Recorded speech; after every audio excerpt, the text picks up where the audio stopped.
গাছকে সুরক্ষা দিতে গেলে বা গাছকে বাঁচিয়ে রাখতে গেলে গাছকে দিতে হয় কীটনাশক এবং ফাঙ্গিসাইড। সমস্ত ধরনের ফুল ফল গাছের মধ্যেই ফাঙ্গিসাইড ব্যবহার করতে হয়, কিন্তু গাঁদা গাছের ক্ষেত্রে তা প্রয়োজন পড়ে না। কেন প্রয়োজন পড়ে না, সেই প্রশ্নের উত্তর নিয়েই আজকে আমি চলে এসেছি আপনাদের সঙ্গে একটি ভিডিও নিয়ে। নমস্কার, আমি দেবজ্যোতি, কুচবিহার থেকে। আর আপনারা দেখছেন রান্তুর ছাদ বাগান। প্রতিদিনের অভ্যাস মতো আজও চলে এসেছি একটি ভিডিও নিয়ে, যেই ভিডিওতে আপনাদেরকে জানাবো যে গাঁদা গাছে কেন ফাঙ্গিসাইড ব্যবহার করতে হয় না বা লাগে না।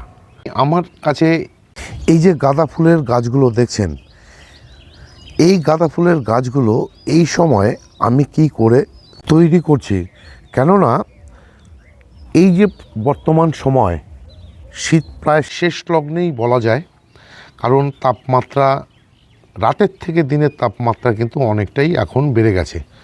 বিশেষ করে আমি যে জায়গাতে থাকি মানে কুচবিহারে, কিন্তু দুদিন থেকে রোদে বসে থাকা যায় না, এতটাই বেড়ে গেছে তাপমাত্রা। এই অবস্থাতেও এই যে গাঁদা গাছগুলো দেখুন ঠিক এভাবে কতটা গ্রোথ নিয়ে তৈরি হচ্ছে। অ্যাকচুয়ালি এই সমস্ত গাঁদা গাছগুলো কিন্তু ইনকা গাঁদা নয়, এ সমস্ত গাঁদা হচ্ছে মায়া গাঁদা বা মালা গাঁদা যাকে বলা হয়। মায়া গাঁদা কেন বলা হয়, তার কারণ হচ্ছে এই সমস্ত গাঁদাগুলো আবিষ্কার হয়েছে মায়াপুর থেকে, যেখানে প্রচুর পরিমাণে এদের এই গাঁদাগুলো হয় এবং সারা বছর মায়াপুরের আশ্রমের কাজে ব্যবহৃত হয়। তার জন্যই এই জাতটিকে কিন্তু বলা হয় মায়া গাঁদা। এই মায়া গাঁদাকে আমি বসিয়েছি আজ থেকে 1 মাস আগে। দেখুন গাছের কি গ্রোথ। এবার আপনাদের মনে প্রশ্ন হতেই পারে যে এই গাছের গ্রোথ কি করে তৈরি হচ্ছে। এই গাছের গ্রোথ তৈরি হওয়ার পেছনে একটি কারণ হচ্ছে, দেখুন আমি কিন্তু গাছটিকে লাইট থেরাপি করছি। তার মানে এই গাছের থেকে লাইট থেরাপি করার জন্য গাছে কিন্তু সহজেই ফুল আসবে না। এছাড়া চারাগুলোকে যখন আমি লাগিয়েছিলাম একদম নিয়ম করে, আমি কিন্তু এই গাছের মধ্যে মাকড় এবং জাপ পোকা যেন লাগতে না পারে, সাদামাছি যেন লাগতে না পারে, আমি কিন্তু একদম নিয়ম করে গাঁদা গাছে কীটনাশক ব্যবহার করে গেছি। গাঁদা গাছে যদি নিয়ম করে আপনারা সপ্তাহে 2 দিন, একদিন তো আপনাদেরকে দিতেই হবে সপ্তাহে, যদি 2 দিন দেওয়া যায় তাহলে কিন্তু গাঁদা গাছের পাতা ঠিক এরকমই থাকবে এবং ঝকঝকে হবে। কোনো রকম পোকার সমস্যা কিন্তু আপনারা এই গাছগুলোর ক্ষেত্রে অন্তত খুঁজে পাবেন না। এছাড়া গাঁদা গাছকে দিয়ে যেতে হয়, আমি যেটা ব্যবহার করি সেটা হচ্ছে সর্ষের খোল জল, মাত্র সপ্তাহে 1 দিন। ডালিয়া গাছের ক্ষেত্রে যেমন আমি 2 দিন 3 দিন ব্যবহার করি সপ্তাহে, কিন্তু গাঁদা গাছের ক্ষেত্রে ব্যবহার করি 1 দিন। এখানে আমি যেটা সপ্তাহে 3 দিন ব্যবহার করি সেটা হচ্ছে 10-26-26 মিশ্রিত জল।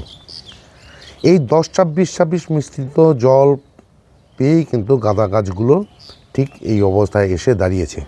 এবার প্রশ্ন হলো, গাঁদা গাছের পরিচর্যার ক্ষেত্রে কেন ফাঙ্গিসাইড ব্যবহার করা হয় না? তার কারণ হচ্ছে গাঁদা গাছ নিজেই একজন অ্যান্টিসেপটিক, মানে গাছের যে ক্ষমতা তার থেকে সে নিজের প্রয়োজনীয় যে অ্যান্টিসেপটিক সেটা তৈরি করে নিতে পারে।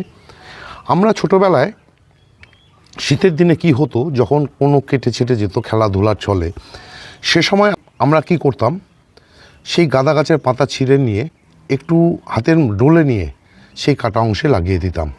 এতে কিন্তু সঙ্গে সঙ্গে রক্ত পড়া বন্ধ হয়ে যেত বা অ্যান্টিসেপটিকের কাজ করত। আর সেজন্যই গাঁদা গাছের এই যে নিজস্ব ক্ষমতা, এই ক্ষমতার জন্যই কিন্তু গাঁদা গাছে ফাঙ্গিসাইড ব্যবহার করতে হয় না বা প্রয়োজন পড়ে না। ফাঙ্গাসের কারণেই আমরা ফাঙ্গিসাইড ব্যবহার করি, কিন্তু গাঁদা গাছ নিজেই যেহেতু একটি অ্যান্টিসেপটিক গাছ, তাকে যদি আবার বাইরে থেকে আমরা ফাঙ্গিসাইড ব্যবহার করি তাহলে কি হবে, যেহেতু কাণ্ড রসালো কাণ্ড সহ্য করতে না পেরে গাছ মারা যাবে। সাধারণত গাছের পাতাতে মানে গাছের পাতাতে যদি মাকড় লেগে থাকে তাহলেই কিন্তু গাছের পাতা পুড়ে যায়। সেখানে নিজে একজন অ্যান্টিসেপটিক হয়ে তাকে যদি বাইরে থেকে আরও অ্যান্টিসেপটিক দিয়ে দেওয়া হয় তার সুরক্ষার জন্য, তাহলে সে নিতে পারবে না বা সহ্য করতে পারবে না। যার জন্যই কিন্তু গাঁদা গাছে ফাঙ্গিসাইডের প্রয়োজন পড়ে না বা দিতে হয় না। আমি কয়েকদিন আগে একটি ভিডিও দিয়েছিলাম, সেই ভিডিওতে বলেছিলাম যে পেয়ারা গাছকে লাগাতে হয় গাঁদা গাছের মাটি দিয়ে। মানে এই গাঁদা গাছগুলোর থেকে যখন ফুল হয়ে শুকিয়ে যাবে সে সময় সেই মাটিকে যদি সংরক্ষণ করে রেখে দেওয়া যায় এবং তাতে যদি পেয়ারা গাছ লাগানো যায়, তাহলে কিন্তু পেয়ারা গাছের যে সবথেকে বড় সমস্যা সেটা হচ্ছে নিমাটোডের আক্রমণ। যেহেতু গাঁদা গাছের মাটির মধ্যে অ্যান্টিসেপটিক তৈরি হয়ে থাকে, সেই মাটিতে যদি গাছ বসিয়ে দেওয়া যায়, পেয়ারা গাছ বসিয়ে দেওয়া যায়, সেই মাটিতেও কিন্তু নিমাটোড আক্রমণ করতে পারে না। যার জন্যই নিমাটোডের থেকে মুক্তি পেতে গাঁদা গাছের মাটিকে ব্যবহার করতে হয়, যেটা আমি করে থাকি। এতটাই সেন্সিটিভ থাকার জন্যই কিন্তু গাঁদা গাছকে বাইরে থেকে আর ফাঙ্গিসাইড দিতে লাগে না বা প্রয়োজন পড়ে না। আর এসব কারণের জন্যই কিন্তু গাঁদা গাছের ফাঙ্গিসাইড ব্যবহার করা হয় না। আজকের ভিডিওতে আমি যেহেতু আপনাদের মনে যে প্রশ্ন যদি থেকে থাকে যে গাঁদা গাছকে ফাঙ্গিসাইড দিতে হয় না কেন, সেটা যেমন তুলে ধরলাম, ঠিক তেমনি আমার কাছে যে গাঁদা গাছ আছে তার কি পরিচর্যা করি সেটাই আপনাদের সামনে আমি তুলে ধরলাম। তবে অনেক সময় অত্যাধিক কুয়াশার কারণে গাঁদা গাছের পাতার মধ্যে কিন্তু পাউডারি মিলডিউয়ের দেখা দেয়। সে সময় যদি পাতা আক্রান্ত হয়ে যায়, গাছ আক্রান্ত হয়ে যায়, তাহলে আপনাদেরকে কিন্তু অ্যান্টাকল নামে যে ফাঙ্গিসাইডটি রয়েছে সেটা খুব হালকা করে আপনারা স্প্রে করে দিতে পারবেন। না হলে গাছের মধ্যে অযথা ফাঙ্গিসাইড দিয়ে গাছকে নষ্ট করার কোনো মানে হয় না। আর এই ছিল আজকের ভিডিও, গাঁদা গাছের কীভাবে পরিচর্যা করতে হয়, তার মধ্যে গাঁদা গাছকে কেন ফাঙ্গিসাইড দিতে হয় না বা প্রয়োজন পড়ে না সেটাই আপনাদের সামনে তুলে ধরলাম।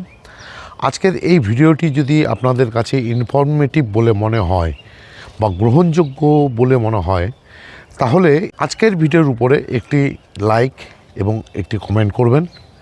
এছাড়া এ ধরনের নিত্য নতুন ইনফরমেশন পেতে আমার চ্যানেলটি সাবস্ক্রাইব করে নেবেন। কেননা প্রতিদিন দুপুর 2টোয় আমার এই চ্যানেলে ঠিক এই ধরনেরই কোনো না কোনো ভিডিও চলে আসে। সেই সমস্ত ভিডিও দেখতে হলে বা পেতে চাইলে আমার এই চ্যানেলটিকে সাবস্ক্রাইব করে নিতে হবে।